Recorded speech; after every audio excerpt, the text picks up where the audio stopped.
Ladies and gentlemen, welcome to episode 10, number 10 out of 10.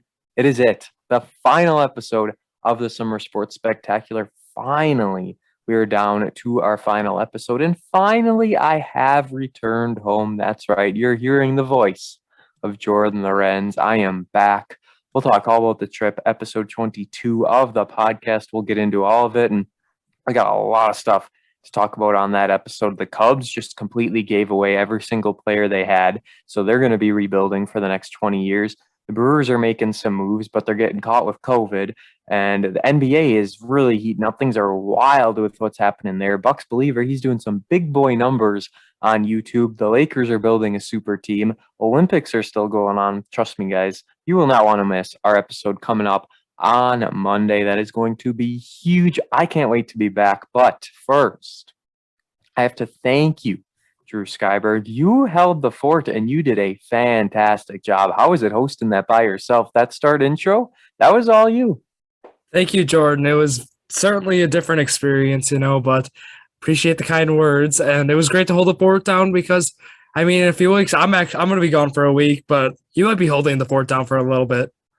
Hey, I don't know. We're going to figure it out. We will make it all work. No need to worry. Jordan and Drew, the sports crew, each and every Monday, not Wednesday anymore, because this is indeed the final Wednesday episode of the Summer Sports Spectacular. And we watched 1976 NCAA championship game. This from the 1975-1976 season, not to be confused with the next year, where Marquette won the championship. Our Marquette. Oh, wow. That's crazy to say that the Golden Eagles win the year after this, but here we are. Indiana, undefeated season. Everyone knows about it. 32-0 going into the tournament. Can they become an undefeated team and make it all the way through? Something else that needs to be of note, Rutgers was also undefeated coming into the tournament. So for the first time ever, two teams were undefeated going into the 32 team tournament. We'll talk all about it as we get there. But first, a few season headlines, as it's called here on the internet. The Metro Conference began play with 6 original members. So, Drew, have you ever heard of the Metro Conference in NCAA? No idea what that is. No, I have no idea either. And here's another one you probably haven't heard of. The Yankee Conference. Have you heard of that? I'm going to assume it's around New York teams? Well, probably. I don't have any of the teams. Let's see what it says here. The Yankee Conference was a collegiate sports conference in the eastern United States. Yes, that does indeed make sense. This was the last season for the Yankee Conference. They dropped all sports except football at the end of the season, so that's pretty big. Bye-bye, Yankee Conference. And then in the Pacific 8 Conference, UCLA won its 10th of what would ultimately be 13 consecutive conference titles. That is such a huge record. We all know how well UCLA has done in college basketball. They were second in the preseason poll coming into this year. Number 1, Indiana. You guessed it, the undefeated team. They were number 1 in the preseason poll. And how about it? Marquette at number 4 in the preseason poll. Maryland was 3, North Carolina 5, Kentucky 6, Notre Dame 7, Louisville 8, Tennessee 9, and Cincinnati at 10. It only goes to 20 teams, and in the preseason poll, Memphis State and Auburn were tied at 19th. Why would they do that? Why would there be a tie?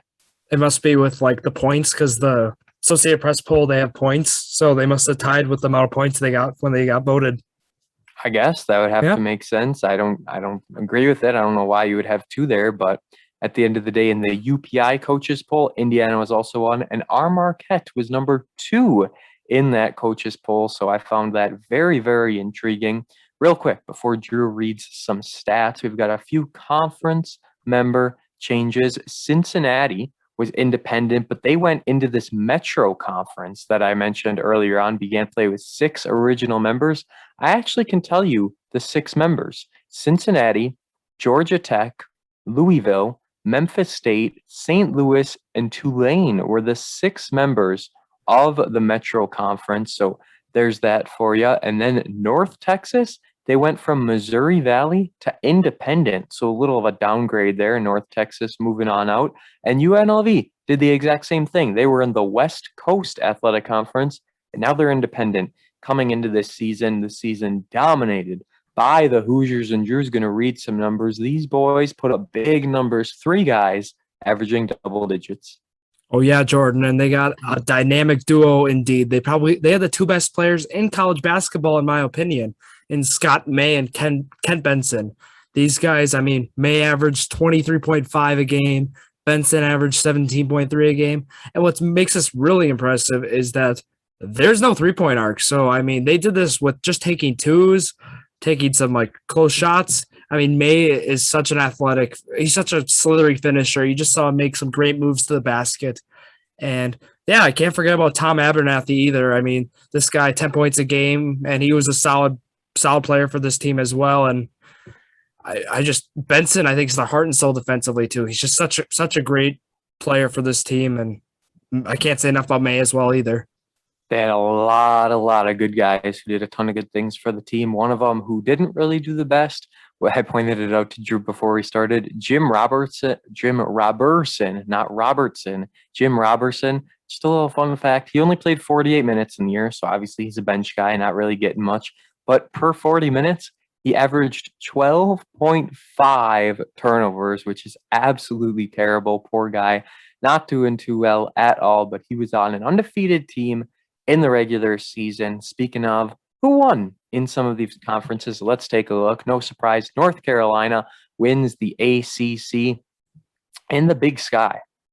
Boise State, Idaho State, and Weber State were the regular season winners, it says. They had 3 regular season winners.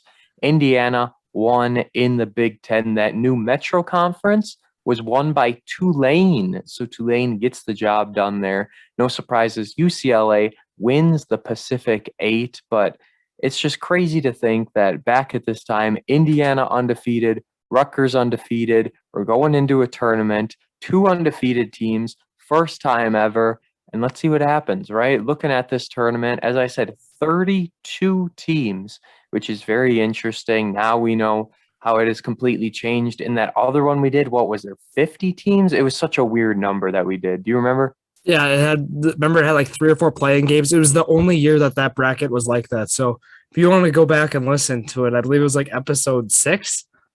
Maybe 5. Maybe 5, but like it was the only year they had that bracket format that they had. So it's coming back to me now. 5 play-in games, because I remember there was 10 teams, and then there was 4 buys in each one. So I'm pretty sure the 1, 2, 3, and 4 seed in each bracket got themselves a bye, which is crazy. But here, a nice 32 team bracket, really nothing to worry about. And another thing interesting to know, we know in this past season for March Madness, either Duke or Kentucky made the tournament. The last time that happened was this bracket. We did not see Duke or Kentucky here in this tournament, which is mind-blowing because Kentucky was ranked number 6 in the preseason poll. So they fell off big time. And Drew, you're going to go ahead and cover the first 2 sides, which are the East and Midwest. East featuring Rutgers. Did they make it all the way? Midwest featuring Michigan, who we know made it all the way. But how did Rutgers do in the East side? Yeah, so the East region out of Greensboro, North Carolina, we got DePaul and Virginia. DePaul was victorious in that game. And then the 2 other ones, VMI against Tennessee. VMI took the dub there. Rutgers, undefeated Rutgers against Princeton, 54-53, narrow win there. They almost got upset right away. And then Connecticut and Hofstra, Connecticut took the dub there. Now we got 4 teams left in the East, DePaul and VMI. VMI is victorious. Rutgers, Connecticut. Rutgers wins by 14 over UConn, 93-79. And then VMI against Rutgers. Rutgers takes care of them mightily with a 91-75 win. And then in the Midwest, which is located in Louisville, Kentucky, Michigan edges Wichita State 74-73. Then Notre Dame, Cincinnati 79-78. So 2 1-point games there. Missouri, Washington 69-67. Texas Tech 69-56 over Syracuse. And then Now, 4 teams left in the Midwest. Michigan over Notre Dame, 80-76. Missouri over Texas Tech, 86-75. And then Michigan, 95-88 over Missouri to advance to the Final Four. And now, Jordan, you with the Mideast. I will get to the Mideast real quick. I did want to say Rutgers started a little slow, then they got 2 big wins under their belt. And how about Michigan putting up 95 points to punch their ticket? Twos. Yes, it's unbelievable because there are no threes. Crazy, crazy stuff. And it's not like they had more time either. It's not like they were 30-minute halves. This was the same exact thing. So we know Michigan and Rutgers is our first Final Four battle, but who else do we have? Will it be Marquette going to the Final Four? Alabama and North Carolina. Big win for Alabama, up by 15. I should mention the Mideast games played in Baton Rouge, Louisiana. Indiana handled St. John's by 20. Marquette, 19-point win over Western Kentucky. And then a 10-point win. Western Michigan beats Virginia Tech. That game went in overtime, and Western Michigan still won by 10. So big win there. Doesn't end well for Western Michigan. They lose by 5 to Marquette. Indiana beats Alabama by 5. So a pair of close games. It's now Indiana and Marquette. But Indiana knocks off our Marquette Golden Eagles 65-56, punching their ticket to the Final Four. And who will join them? There's a big, big game that we are going to talk about here. But first, from Los Angeles, the West region, Pepperdine 87-77 beats Memphis State. UCLA beats San Diego State by 10 points. UNLV puts up 103 points to defeat Boise State. Arizona then beats Georgetown 83-76. And this is the big one, Drew. Arizona beats UNLV in overtime 114-109. Are these guys not playing defense? We should do a Summer Sports Spectacular episode on that one. Imagine just watching the defense played there. Oh my goodness. Oh my goodness. 114-109. That is crazy. UCLA then beats Pepperdine 70-61. So we got a matchup. Who will be the final team in the Final Four? It's UCLA. They beat Arizona 82-66. And something else to note, this year was the first time that there were no third place games in each region. I mean, it doesn't make any sense now because we've never even heard anything like that. But it says this tournament was also the first since the creation of the NCAA men's tournament in 1939, in which no regional third place games were played. In the first 2 tournaments, which were 39 and 40, the West Regional had a third place game, but the East did not. The East began holding its own third place game in 1941 and played that through 1975. So I don't know what they have with third place games, but we saw one because the losers of the Final Four played in a third place game also. Championship game, we know what happens. Michigan beats Rutgers 86-70, and then Indiana beats UCLA 65-51. So here we are. Indiana, Michigan in the Final Four, played from the world-famous Spectrum in Philadelphia. Let's get right to it, Drew. You turn the game on. Our 20 minutes, NBC Sports. Kurt Gowdy, the announcer. They didn't waste any time. Game's on. Boom. They're tipping it off right away. What are your thoughts? Well, like you just mentioned, I heard Kurt Gowdy, and I'm like, we can't get away from this guy, can we? No. Keeps haunting us. He does a good Love job. Kurt Gowdy, though. Yeah, I was going to say you compared him to Joe Buck, and I agree. I mean, that's not a bad comparison. At least Gowdy's a little better than Joe Buck, but at the end of the day, I like listening to a familiar voice. So some of my game notes, Michigan, their starting lineup, 4 of the 5 starters were champions in high school. So you want to talk about recruiting and how big that is. Michigan did very, very well there. Bobby Knight, 124-20 record with Indiana at this point, which is crazy. These 2 teams did play each other in the regular season. Michigan was up by 10 points in that game, but eventually lost in overtime. So Michigan couldn't get the job done, and I think we see a little bit of the same thing here. Michigan's going to get off to a good start, but right out of the gate, 2-0. Indiana leads. What was with this camera angle? It was from the side. It was wacky. It was like we were sitting courtside. Okay, the side one was like okay, but Jordan, when they showed us the over the top angles for a few possessions, like they called it like the scoreboard view, like the jumbotron. I don't even know what it was, what kind of view that was, but it was horrible and it kind of ruined a few possessions for me. I'll be honest.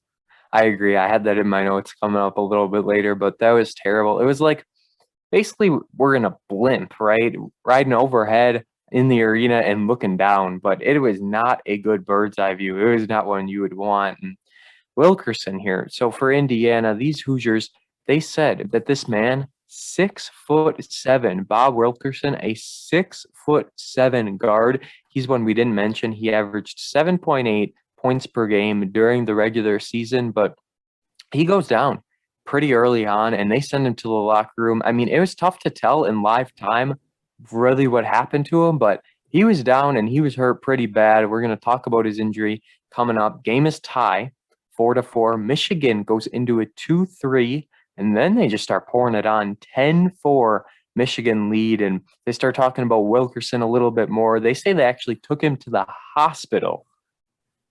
Yeah, they did. And then what happened was they then tell us, "Oh, he's not in the hospital. He's in the locker room." Like, why tell us he's in the hot? I had no idea why they would do that, but maybe they're told some wrong info. But that was certainly an interesting moment and kind of awkward for the announcers.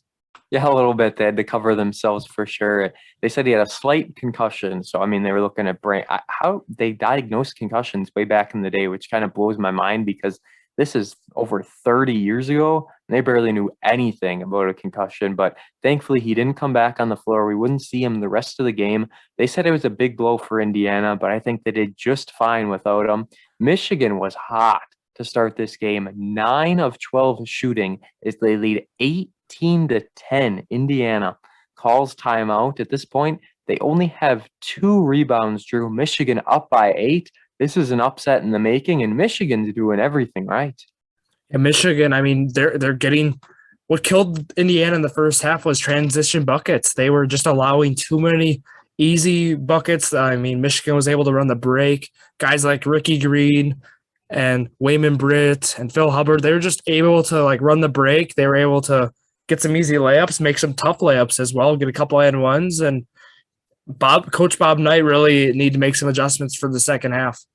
And guess what? He made them right after that timeout. Indiana went on a big run. They now lead 21-20. And how about that sky hook? Oh my goodness, a thing of beauty. Not anything we see anymore from the big men, but without a three-point line, not relying on the jumpers, game certainly changed. Michigan takes the lead back, 31-29. 4 minutes to go in the half. Little later on, Indiana, they turn the ball over basically 3 possessions in a row, not looking good to end the half. Michigan didn't sub players until that final minute. So it's 35 Michigan, 29 Indiana at the half. And overall, what are your thoughts as we're through one half of play? Unbeaten Indiana trails by 6. Well, you just mentioned something that I think was totally a big part of this game in the first half. I mean, their first sub came in with about a minute left, and fatigue could really hit this Wolverines team. I mean, the first half, they were able to go up by 6, but in the second half, I mean, you could tell fatigue started to set in for this Wolverine team. And also, I think it's a little bit of a mental thing as well. The same exact thing that happened in that first game where they were up by 10, Indiana came back to win in overtime. That starts to happen here as we move along. So in the second half, they started with a tip. I was so confused. I didn't know if this was a replay of the first half, but what are your thoughts on starting the second half with a tip? Yeah, I thought the same thing too. I was very confused. I don't think they should, but I saw then Indiana go the other way, so I knew, hey, it's actually the second half. They just start with a tip because this is some 70s basketball. Honestly, I don't mind it too much. I mean, it's different, but at the end of the day, it's really not going to make or break a game. Please, if you're listening, WIAA, please let the tip-off return for high school basketball. If you're worried about COVID, all these players are so close to each other in the first place. The one thing they did was say, nope, we're not going to tip it off. Away team gets the ball first to start the game. One of the dumbest rules I have ever seen in my entire life. So WIAA, I'm basically on my hands and knees right now, praying to you that you bring the tip back for this coming season. Back to the game, though. We're in the second half. Indiana, they're missing some pretty easy shots. It's making me wonder how they got to this point in the season, but obviously commentary still putting over their guys. They're just having a little off day to start. Michigan, full court press, and I don't know, it was a little too aggressive. 4 fouls for Britt here in the second half. Tie game, 39-39. We know that fouls are going to come into a play a little bit later. Let's fast forward, 10 minutes to go in the game, still tie, 51-51. Drew, at this point, we are watching a beautiful, beautiful game. Right around here, things begin to change. Michigan's freshman center's got 4 fouls. Indiana gets their biggest lead, 56-51, and they never look back after Hubbard fouls out. I mean, it really, with 5 minutes, 40 seconds to go, Indiana's up 6. After that, 73-59, 4 minutes to go. It was all Indiana from here. It really was. And you mentioned Phil Hubbard fouling out. I mean, Kent Benson was able to just get where he wanted in the post when he was out. Really allowed him to just get where he wanted. I mean, so Indiana's offense, basically, I mean, you have Scott May, you'd have him kind of like take some fading shots off the dribble, some close shots there. And then otherwise, you would have guys like Buckner and Abernathy just set off-ball screens for to get Kent Benson a good, favorable matchup in the post, and he just throw up a hook or maybe make a little pump and make a layup, do a little drop step. But, like, their offense was fairly simple, I thought, and they were able to just do whatever they wanted when Hubbard fouled out. Too simple almost. It's like Michigan didn't even know what to do. But you have a story on Benson, don't you? I have a great story about Kent Benson. So, I mean, after this game, which he ends up going to be first overall, he gets drafted by the Milwaukee Bucks in the 1977 NBA draft. And 2 minutes into his very first game as a professional, what happened was Benson was in the post. I mean, this video is all over YouTube. Just look it up, Benson Kareem Abdul-Jabbar, and it'll come up. And what happens is Benson gives a little elbow to Kareem Abdul-Jabbar in the abdomen, and Abdul-Jabbar took exception to it. And then you just see him just like kind of like shut down for a few seconds, and then just something in his head. It just, he was so angry. He just took it. I mean, he just sucker punched him in the face. He just sucker punched Benson straight in the face, and he broke. What happened was Kareem Abdul-Jabbar broke Benson's jaw with this punch in his first 2 minutes in his very first game ever in the NBA. And then what also happened was Kareem Abdul-Jabbar broke his hand in the incident as well. So this is one of Kareem Abdul-Jabbar's first games back to the Mecca as well, because this is after he got traded from Milwaukee to the Lakers. So what a homecoming for Kareem Abdul-Jabbar to punch Kent Benson in the face. What a guy. I mean, talk about a temper, and talk about the worst person to pick on in your NBA debut. You're going to go after Kareem Abdul-Jabbar. I'm sure he didn't do a whole lot, but you guys go watch the video for yourself and figure it out. That's the Kent Benson story. But thankfully for him, his team won the national championship. Michigan down by 10, 76-66, 2:20 to go. Michigan turns the ball over not once but twice, and at this point, we know for sure it's all but over. Indiana celebrates with a minute to go, 82-68, 30 seconds left. Scott May, 26 points. And did you hear the PA announcer telling the fans not to storm the court afterwards? Did you catch that? Yeah, we don't want what happened in what game did we watch where that happened? It was one of the older games we watched where there were fans storming the court too. I don't know if you remember. Wasn't that the Laker Pistons game? It was the 88 finals, I believe. Yes, and that's 12 years after this. But the PA announcer here, he's like, I don't even remember what he said, but he's like, please stay in your seats or something like that. And sure enough, all the way, they just come storming down. Indiana, final possession of the game, they steal the ball from Michigan. Like, what are you guys doing? You're out big. You're winning the national championship. You can't even let Michigan dribble the ball out. They stole it, and that was it. 86-68, Indiana gets the job done. You want to talk about a one-sided half. First half, we know Michigan up 35-29. They get outscored 57-33 in the second half. I mean, we talked about fatigue. We talked about the mental game, but what went wrong for Michigan in the second half? Once the 6-minute mark happened and Indiana had their big lead, it was all but over. And it wasn't even that big of a lead. It was like 10 points. And then Michigan, no, nothing. Absolutely nothing. Yeah, I truly believe it was. That's when Phil Hubbard fouled out the 6-minute mark, and what we saw Indiana just go on a run. Indiana truly took advantage. I mean, this Michigan team, don't get me wrong, they were a very good team. They're very scrappy, very aggressive. They're very balanced too. I mean, their leading scores 18, 12, 11, 10. So, I mean, very balanced and just a scrappy team overall. It kind of reminds me of like the Pistons team that we saw in like the 88 finals again, like just a well-coached, great team, you know? I agree with that wholeheartedly. I'll go over some stats here before Drew talks about some award winners for the season. Leading scorer for the Wolverines, Ricky Green, 18 points on the night, 7 of 16 shooting. So not the best, but far from the worst. Wayman Britt, 11 points. He was 5 of 6 shooting, which is very, very well.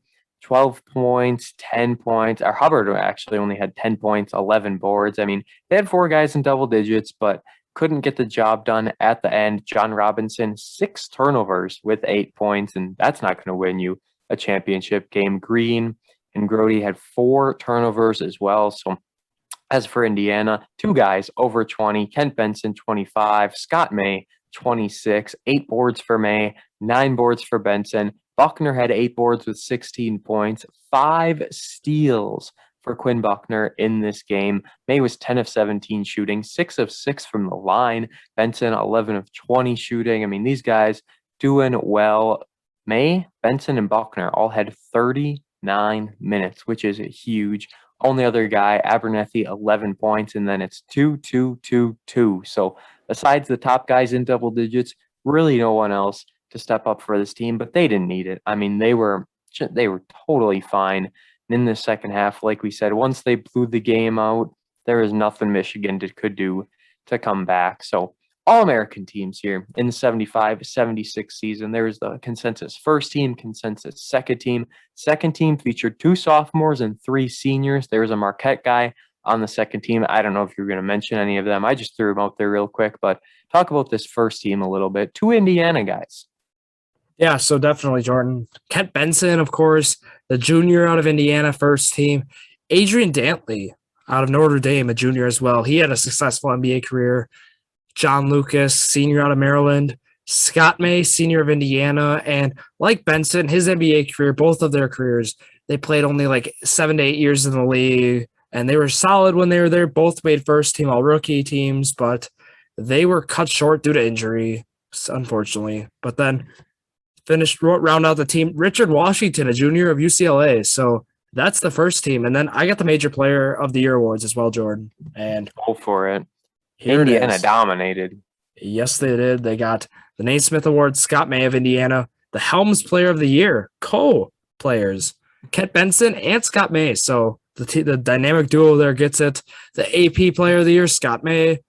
And then all the major awards else go to Scott May, except Adrian Dantley gets the Oscar Robertson Trophy. So good for him there. And then Major Coach of the Year awards. Here we got a split. AP Coach of the Year, Bob Knight of Indiana. The Henry Eba Award, Johnny Orr of Michigan. NABC Coach of the Year, Johnny Orr. UPI Coach of the Year, Tom Young of the Rutgers. And the Sporting News Coach of the Year, Tom Young of the Rutgers. So Rutgers, Michigan, Indiana, all 3 of them. 3 Big Ten teams, Jordan. I believe Rutgers was Big Ten. They might have not been back then, but they all split the Coaches of the Year awards. So that rounds out the awards. Crazy. I mean, you're talking about 3. They all deserve it, though. Rutgers undefeated in the regular season. Indiana undefeated all around. Hasn't been done since. Michigan, the team that made it to the finals. This was also, I should mention, 2 Big Ten teams in the finals. First time that 2 teams from the same conference played in the title game. So that was it. I mean, like I said, last time a tournament featured 2 unbeaten teams coming into it. This year, we had Gonzaga looking to do it, but they couldn't beat Baylor in the championship game. This Indiana record still holds up to this day of going undefeated. It is something that a team will try and do, like we just saw, but it is very, very hard, especially in this day and age when upsets are aplenty. So that wraps it up. Episode 10, Indiana's historic season. They get the job done here, defeating Michigan pretty easily, beating Michigan in this game. And that was it. I got confused because I was just looking at the attendance, but it must have been overall tournament attendance because it's 202,502. There's no way that was for the championship game, but they were loud in the finals. Did you hear them? This crowd was rowdy. Yeah, they had some student sections, and you're right, it was very Kurt Rowdy. Good one. Yeah, nice little way to end episode 10 of the Summer Sports Spectacular. Thank you guys for all the support through the Summer Sports Spectacular. This takes up a lot of our lives, guys. We're talking a 2 to 3 hour game a week, all the time to prep and figure out stats and numbers and all the little things, getting our notes right. We put a lot of work in this summer, and it's not like we're just sitting at home every day. I mean, we're some working boys, and we're trying. Drew's watching games during his break. I watched a part of a baseball game at work too one time. I mean, we did everything we could to get these episodes to you. To make my point even more valid, I came home from Nashville Monday. Flight got delayed an hour, actually. But once I got home, unpacked everything, I watched this game, and I prepared the notes, and I was ready to have Summer Sports Spectacular up on Wednesday. And that's it. Summer Sports Spectacular has been complete. Don't think we'll be doing it again next year. However, these episodes are all here for you to listen to whenever you want. Drew, anything else you want to say, not just about this game, but Summer Sports Spectacular in general? Yeah, I think it was a great ride. I mean, it was something we wanted to pump out some more content for the summer, but like Jordan mentioned, it probably won't be another series we do in the future, but we're thinking maybe once in a while we do a game or something that maybe just to throw in some new content. But yeah, we want to keep our stuff fresh. We want to throw you guys more new specials, more new creative episodes to like pair well with our weekly series because we want to keep that Monday series going for a long time. And speaking of, if you didn't listen to that recent episode, Clay Taylor, the Bucks believer, he hinted at one of our next guests coming up. So we've got a few in our back pocket. We're getting ready for some fun episodes. UFC recap this Sunday? Possibly. Depends how these Manitowoc Bandits do playoff time. They actually have a game tonight at Casco. Then they got a game Friday at Municipal Field. Hope to see you all there. If they split those two games, then there will be a game Saturday night, obviously 7:30 first pitch. UFC pay-per-view starts at 9. I wouldn't be able to watch the entire thing, but we'll see what happens. We'll figure it all out when we get there. Other than that, Drew, show yourself out for the final time on a Wednesday. Yeah, Instagram, Twitter, you know the drill. Drew Skyberg, DREWSKYBERG. My apologies to our 0 to 5 people who actually watch the videos on YouTube. Episode 21 is up now. It wasn't up right away on Monday, but we got it up now. So there is that. Jordan and Drew, the Sports Crew on YouTube. Jordan Drew _ Sports Crew on Instagram. Jordan and Drew, the Sports Crew on Facebook. Leave that 5-star review on Apple Podcast. Follow us on there and join our fantasy football league. Drew shouted it out on Monday, but don't forget, guys, we're still looking for some more teams. We'll be mentioning it each and every week until we fill up our league. A prize will indeed be given away. I'm on Twitter, Jordan _ PXP, and that wraps it up for the final edition of Jordan and Drew's Summer Sports Spectacular, the perfect podcast for you.